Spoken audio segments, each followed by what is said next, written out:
6, 5, 4, 3, 2, 1, 0. We have ignition.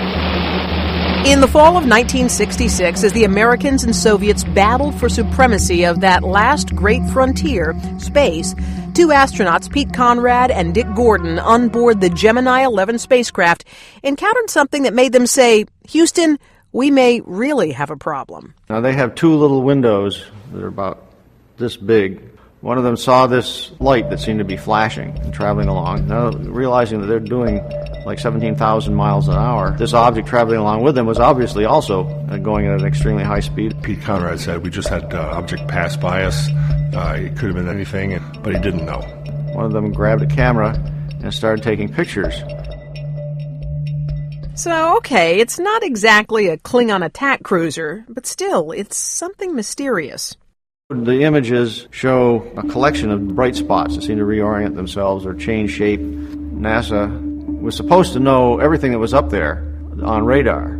And got publicity as something NASA couldn't explain. With NASA in the dark, another agency stepped up with an explanation. The North American Air Defense Command, NORAD, stated at the time that they believed it was a booster from a rocket launched by the Soviet Union. But for UFO investigators, that theory was easily jettisoned. For starters, analysis shows the astronauts weren't even looking in the right direction. And even if they had been, the rocket wasn't exactly right outside the window. Try 3,000 miles away around the curvature of the Earth. They could not have seen it because A, they were looking in the wrong direction, and B, it was too far away anyway at the time. So that leaves that thing unexplained. NBC space analyst James Oberg was a rocket scientist at the Johnson Space Center in Houston for more than 20 years. He thinks the mysterious object may have actually been something the astronauts themselves had jettisoned. They've been tossing junk out the hatch hours before, and those things they toss out tend to hang around or zigzag back and forth in front of them.